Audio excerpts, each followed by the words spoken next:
Yes, indeed, my people.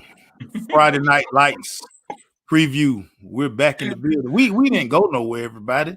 Season got started. A lot of things. Y'all know the Crush Sports Talk Network. We in these streets, man. We in these streets, but hey, we back, baby. And you see who I got with me. I had to ride down 20 It's to get on the 20 side of things. Y'all see who I got with me. Southwest DeKalb Panther head coach Damien Wimes to the microphone. man, What up, coach? I still smile every time I see that. Let me know it's a God. I'm Hey, serious. man, Whenever I read it, whenever I see it, what, it's amazing. I ain't gonna lie to you. what's funny is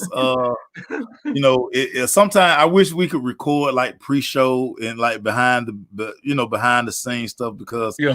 it's actual comedy that we all kind of go through as I get ready to share this before we take off. But yeah, man. What's up, coach? Hey, I'm chilling. What's going on? Hey, man. First question for me, my guy.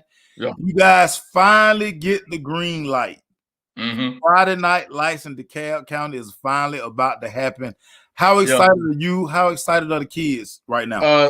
Kids are very excited, and just from talking to some other coaches around the state, they did a very good job remaining resilient, and so did the coaches. But it was just a lot of faith in God. It was a lot of prayer that went into this, a lot of organization.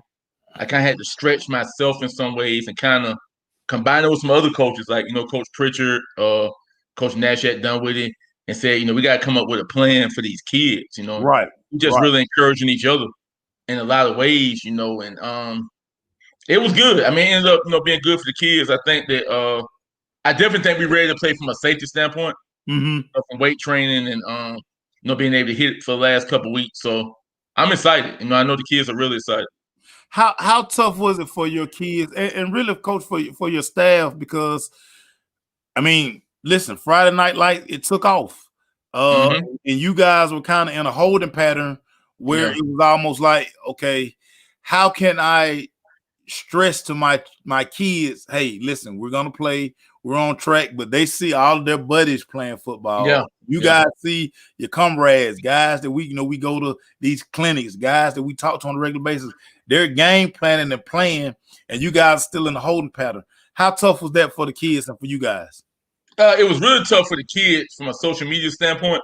Yeah. You're seeing the pictures, seeing the videos, and that was tough. I think it was tough for some of the coaches, especially younger coaches, because they were so ready to get into it.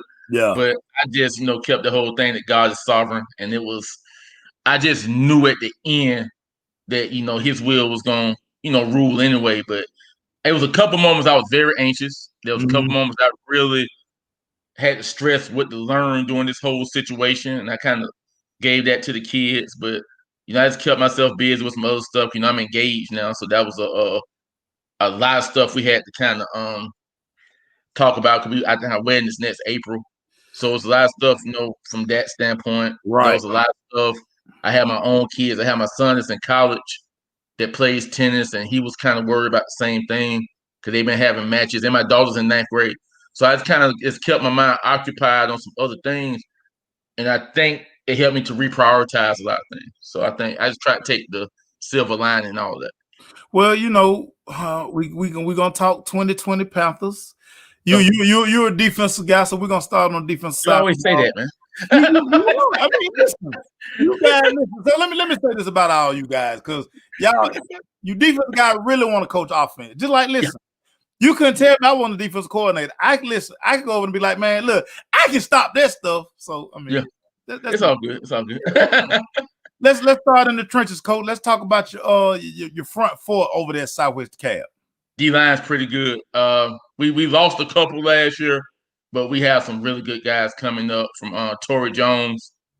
It's going to be a really good player for us this year. He's a senior. Caleb Grant is another one that's going to be a really good player for us. He plays some both ways. We're going to play him primarily on defense. So we really don't have to play linemen both ways like that, and there's some special situations. But both those guys are long, between like 6'3" and 6'5", really. So I think they'll be able to be really helpful for us. And we got two guys on the inside that I think will be really good. We're still pretty fast, but I think we're aggressive, which we kind of got to watch this week because Tucker runs so much misdirection and different Right. things like that. So we got to make sure we're sound. But these guys, they have experience, and we got some younger guys coming under them. They be able to get between 5 and 10 snaps a game too. So we're really good right there. As I say that now, and I think we're pretty well coached right there. So I think we'll be pretty good on the D line. And go ahead. No, so I like that because one thing you guys never lack over there at the Southwest Cab with the blue and gold, talent. Yeah.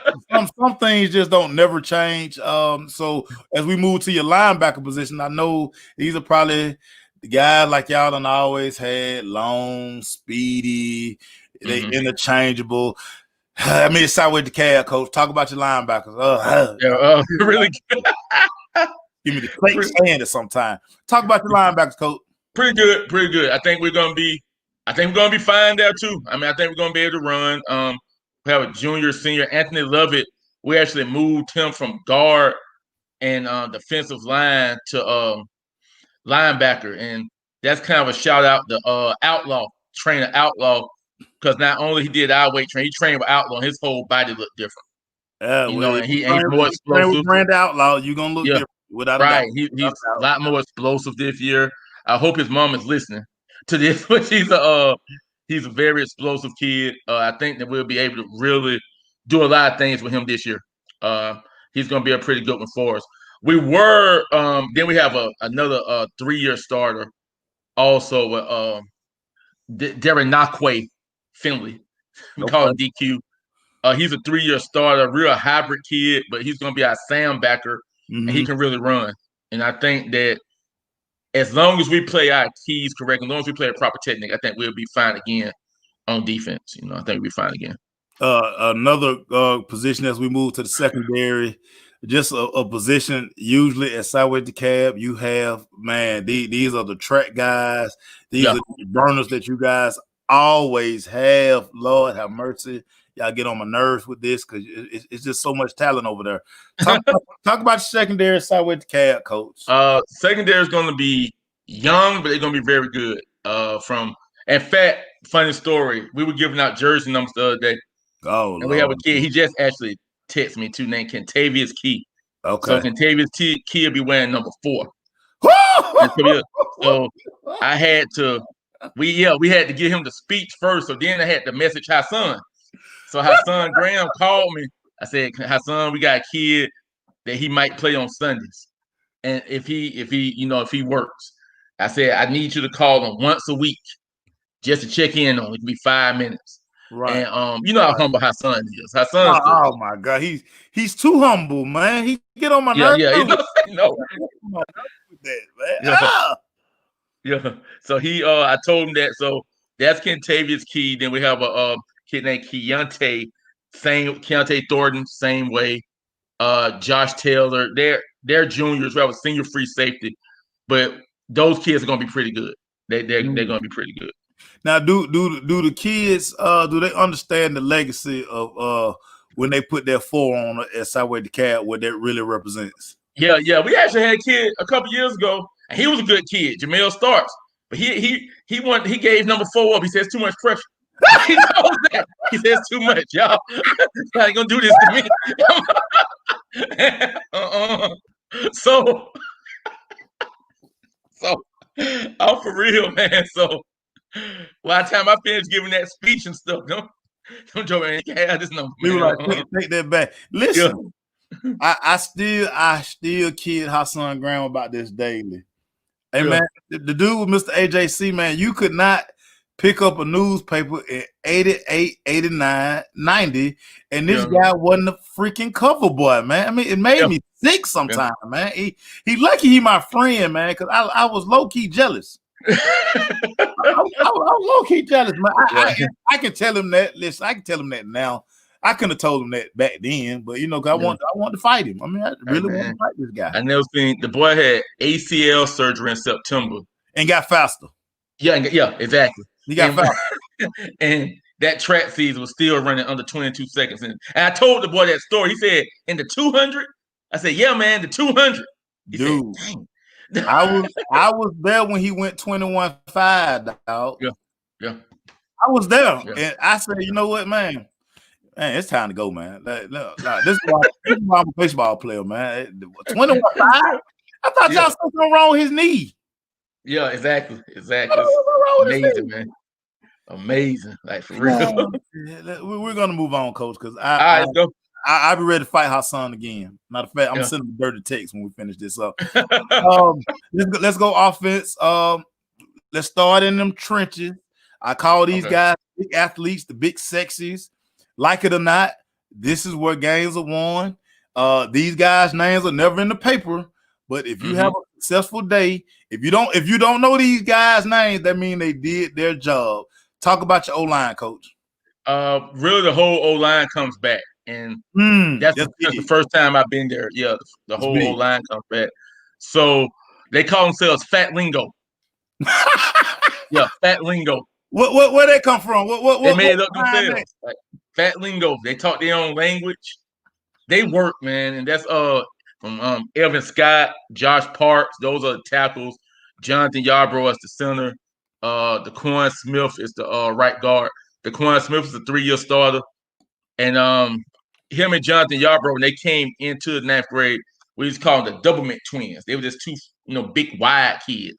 But both of their bodies, has really transformed. Not tall guys, but they tough guys right there. And like I know in high school football, you don't need. I mean, it's good if you got it now. Don't get me wrong, but everybody don't have to be 6'5", 280, and all that stuff like that. My high school O-line mindset. Yeah. Just make exactly. Block. That's all you it is. You gotta want to block in high school. That you gotta want to block, and that's it. Yeah. This is toughness, and Evan is a 2-year starter, and Josh Parks is actually a 2-year starter, and he's a junior. And he starts since 9th grade. So I think that's going to help us a lot. And they really bond together. And I think, over the years, in preparation for this game, I was telling them we've gone against Broderick Jones over the last years. We've gone against Isaiah Stackhouse, a couple times. So I think they battle tested, and they're ready for anybody to play against. Right. We'll see. We got to talk the quarterback position. We know some things have transpired, and we one thing about this game, it's a team game. One man doesn't define the team. So let's talk about the quarterback situation currently. How do we address the quarterback situation? Well, we got Sadir Ryans. He's actually a Major League Baseball prospect, also at catcher. Okay. And he had the opportunity to work with Quincy Carter's son at his quarterback camp. Really live arm. Not a real tall kid, but a really athletic kid. And I think he's going to really help us a lot. Him and Sabian Campbell is a sophomore, a little taller kid than him. Both of them have rocket arms, and both of them are very athletic. So we kind of think there'll be some things that we'll be able to do as far as getting them involved in the run game that I think can help us move the chains, especially early on during the season. But we still, kind of figuring some stuff out. But I think by figuring stuff out, we'll be able to score because of the offensive line. Now, the difference is you had an offensive line that was rookies, and then you had a quarterback that was a rookie. That would be kind of hard. But when you have a quarterback that they believe in, and then you got an offensive line that are veterans, then I think that that helps us a lot. I think that helps us a lot, especially with our O-line. I'm really high on them, and I'm high on some of the receivers and running backs too. So it's just a matter of them doing what they're coached to do, and just being tough and being able to deal with some adversity as we go on during the game. And we know this about the quarterback position. They get it's too much credit when you win, way too much blame when you lose, and they're really an extension somewhat of the coaching staff because everybody know the quarterback. You know what I'm saying? I tell them that all the time too. And that's part of it. And I like what you said, the ability to just internalize stuff mentally. Don't get too high, don't get too low. Just kind of coach right there in the middle because that's the way the game flows. Yeah, and you have to be able to play through. Like, hey, listen, you're gonna throw an interception. You may fumble, But you can't let that one play be the end all be all of the 48 minutes that you guys are gonna play in the football game. Yeah, and even with that, like we were talking about Corey Jarvis earlier, because I've been in a lot of games against Corey. I'm running up and down the sideline, fist pumping. Corey got that same little demeanor, just walking back and forth. I said, "Hold on, man," but the players responding to it. I said, "I can't be the one doing all that. I gotta have another joker running up. I gotta have a Maceo. I gotta have somebody else doing all that stuff." You need a geek coach. I am the geek coach. Yeah.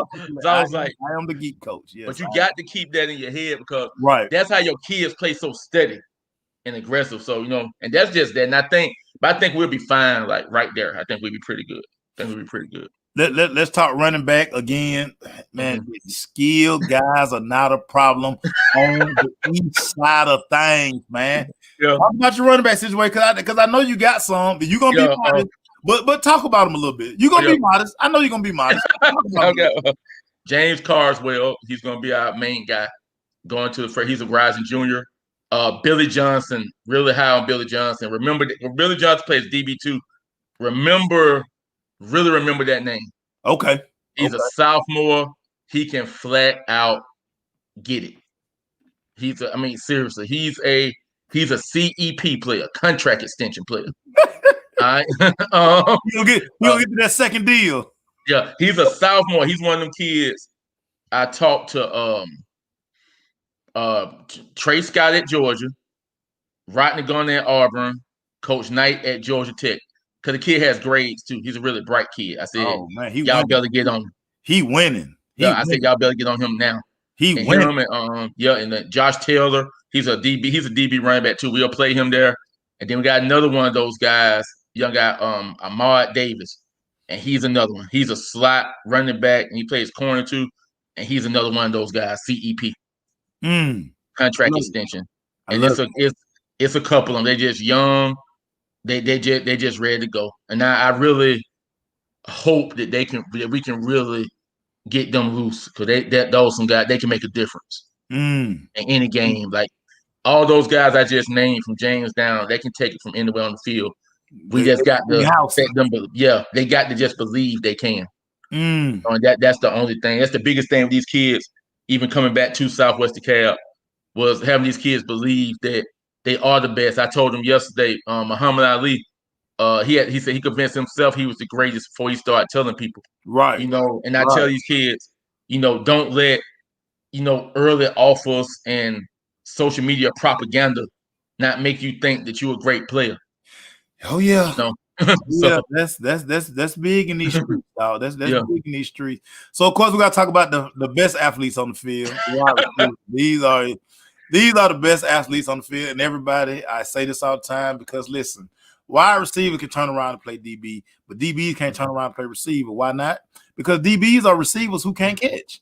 So that's just as simple as y'all ever watch the game and every time you see a DB ball hit his hands, he be and he be that's why he play DB. So let's talk about the best athletes on the field. The wide receivers. These are the guys, these are the go-getters. I call these guys the drum majors because they're gonna strike the band up faster than anybody else, man. And we out there on the island by ourselves, so we gotta be pretty. So all right. First one is Robert Grady. And I really gotta give a real shout out to Robert Grady because when they delayed the season, Robert Grady might have been the most recruited player in the metro area. I'm gonna leave that right there. But he's a kid that's probably about 6'1", around 180 pounds, and he plays receiver with receiver hands but linebacker mentality. Oh, so he block. He like bone crushing blocks. He like to get nerd. I like them guys. Yeah. He's one of them guys who kind of remind you like a what's the guy name? Played for Florida State back in the day. Anquan Bolden. Yeah, just like that. Yeah. I already know. We got another nasty man. Then we got another bigger guy, Devarion Williams. We expected some big things from him on the other side. Then Ahmad Davis, when I told you plays the slot. Ahmad's just electric, and I think we just really have to get him out. He really reminds you a lot. I'm gonna go old school with this. He on his play will remind you a lot of Terry Becker. Oh, yeah, he nasty with it. I mean, he can catch. Oh. He got feet. He gonna let you know everything. I'm telling you. TB's everybody. This old school right here. Terry Buck. Everybody. Terry Buck, you listen, everybody. I'm telling y'all this. You couldn't touch Terry Beckham in the phone booth. Yeah, exactly. You want Terry Beckham in the phone booth, he gonna get away. I'm just telling y'all. Five was that freaky, everybody. I'm just let y'all know. Shout out to Terry Beckham, my dude. Shout out to him. Shout out to him. My guy. And then the other kid that I told you gave number 4 to Kentavious Key. He's another one, kind of dealing with an injury right now, but he'll be well by Friday, and we'll be. I like the receiving core. The biggest thing though is the development of Eric Ward, the offensive coordinator, and I think he's made some strides this off season that I think will help him be a better coach. I think I learned some things as far as managing offense stuff a little bit better. Mm-hmm. And I think he's done some things that's really going to help us. Just I told him the other day, just make it easy on yourself. Just get the ball in the playmaker's hands and let them make plays. It ain't that. It's not rocket science, man. It's really not. But it's funny. And listen, I'm gonna say this as an ex-offensive coordinator. You in your mind, you have like all of these things, and then you like, listen, I can dial this stuff up. But it always come back like you just got to know your personnel. You got to understand getting the playmakers the ball at right. That will make you a smart offense coordinator. Genius. Genius. It ain't you. Oh man, this scheme. I got this scheme. No, can you get the ball in them guys' hand? Because all everybody care about the scoreboard at the end of the day. Yeah. You know, ain't nobody gonna sit around and be like, "Oh my God, he dialed up." Nah, they gonna like, did you win or lose? If you won, you called a good game. If you lost, man, your offensive coordinator is terrible. Oh yeah. I've lived that, so I know this all too well. Gotta know both sides, man. You gotta know both. You gotta know both sides, dog. Let's talk special team, coach. You are a guy that really believes in this phase of the game right here. Mm-hmm. I don't know where you get it from. I know where you get it from. But God forbid. I know where you get it from. Talk about why this phase of the game is just as important as the offense and the defense. Well, we the biggest thing is we missing now. We did graduate Tommy Wright and Akil Muhammad, and they are two of the best return guys. Really, I mean, I think they were at something like 20. Maybe 25, both of them combined career punts and kickoff returns. And so, but we're replacing them with Billy Johnson and Ahmad. And I think our return game is going to be really good. Mm-hmm. Our return game is really good. Our punt game is going to be better once the boy gets some kicks in through the year. Right. Now we had a little bit of a crisis last week because our field goal kicker, he's from Nigeria. His dad didn't want him to play football anymore. Yeah, so I had to so that kind of hit me. See why I don't miss coaching? He probably been out there all year, and all of a sudden, man, I'm talking about boof. So I had to but now we fine though. I can't tell you how we got fine, but we fine. Listen. I feel you. As long as you're fine. We're good now. And the biggest thing with that is in the playoffs, we've missed some extra points. I'm really thinking it was because we didn't self-scout enough on us because we was money like on extra points before then. I think we didn't. So we have to self-scout stuff, build up, and we have to do a better job of coaching field goals and extra points. And I think that those improvements will help us some this year. They help us some this year. Now, I am the fashion guy. Yeah. I love when y'all break out the goal on goal. I mean, that's just tradition. But when y'all do this blue, I'll tell you now, when y'all do this blue, and then when y'all start combining that thing, y'all might go blue bottom with gold tops, and then you got that white out there, Cody. You threw some white out there in the mix. Oh yeah. What are we gonna see on Friday night, Coach? Since this is the you know what I'm saying? Hey, have you decided yet? Have you taken have y'all voted yet? What are we doing to break out the season, Coach? Since you're on the crush, gold tops New blue bottoms. Oh. It's on. It's on. Tell you that now. Who is that right there? Oh, hey, Adrian, my sister-in-law. Yes, Yeah. man. She said, man, Yeah. shout out to a good game on Friday. Yeah. Hey, man. Oh my God. So you got new blue bottoms. Yeah, new blue bottoms. They got the SWD. They got the panther head on the on the hip right there. Now I got nice little stripe deal too. Got a nice little stripe deal. They nice. They pretty nice. They pretty nice. Now it was the funny story now. So I saw the NFL games the other day. So I was gonna come out with this Nike Brown and Taylor shirt on. My fiance said, if you don't go out there with that Nike shirt on and mind your business. I said, I just wear my regular. I'll be back in my hoodie on Friday. I wanted to make a statement at first. Get him in line. Get him in line. Get him in line. See, never veer far away from the script, Coach. Nah, don't do it. Don't do. You're right. You're right, man. You're right. Veer away from the. Don't do that. Now, I want to close with this, Coach, because I love the hashtag, Coach. I love the hashtag climb higher, Coach. Mm-hmm. Talk about that and what it means to the Southwest DeKalb program. Okay. Well, first, I had a 3-year plan when I first got there. So at first it was the climb. The climb was just to get back to a level of respectability, But then the second year we ended up going 10-0.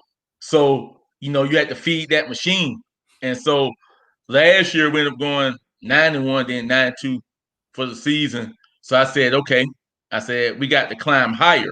But it was in our habits because we ended up getting 2 really good strength and conditioning coaches. So we're stronger. That was part of it. FCA was part of it. Just an accountability and being on time, starting on time, making sure practice was as structured as possible. That was part of it. I talked to different coaches around. They had won championships.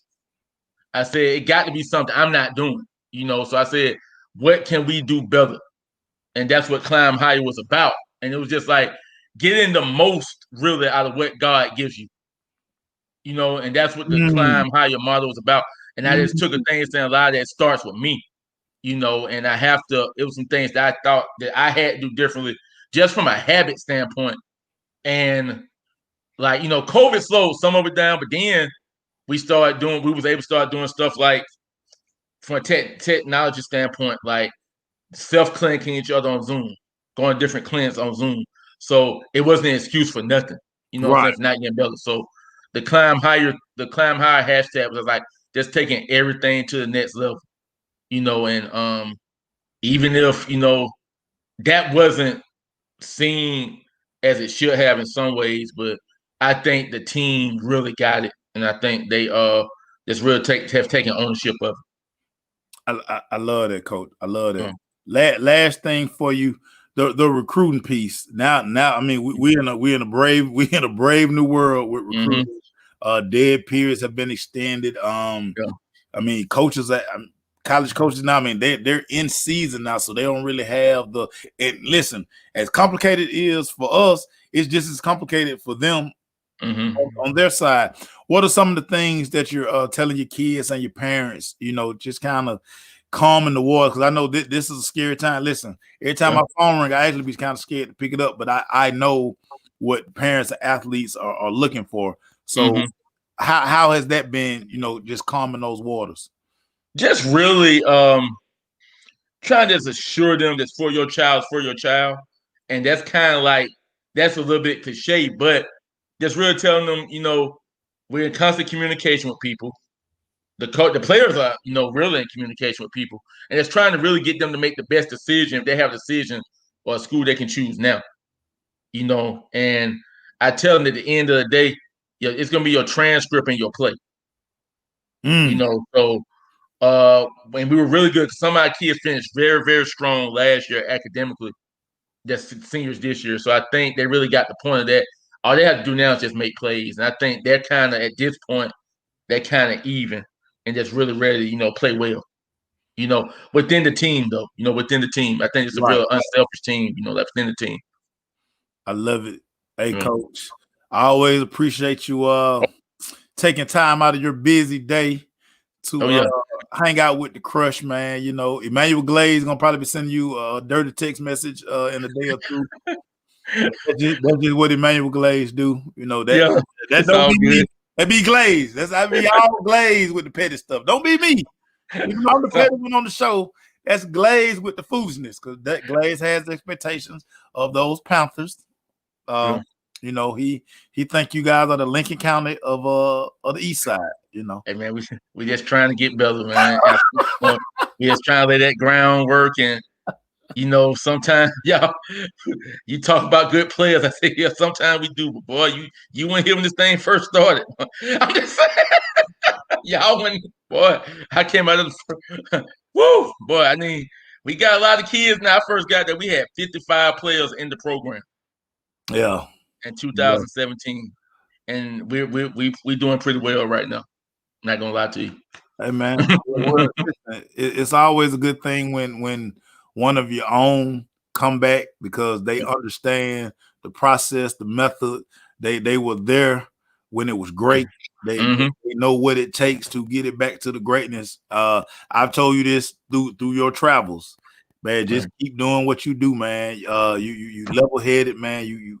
You always about 2, 3, 4 steps ahead, man. So, you know, I think that's one of the things that puts you, you know, on that path that you're going, man. So, like I say, you Appreciate know, that. I'm always rocking with you, my dog. You know that. Appreciate that, man. Appreciate that. On Friday, hey, you might see me. I'm like, you in the final running for where I'm gonna pop up on Friday night, man. So man, come on through. I have Fox 5. We game of the week on Fox 5. Wasn't no vote. They just put us on it. Yeah, we game of the week. So I mean, listen, the Battle of the East Side, Tucker, straight in the fire, white in the fire. It's all good though. I know where I'm gonna be. Hey, dude, get to practice later on today, man. Have a good one, brother. Oh yeah, you too, man. I appreciate the show, man. Everybody, Damien Wimes, everybody. We gone. See y'all. Appreciate you. Appreciate.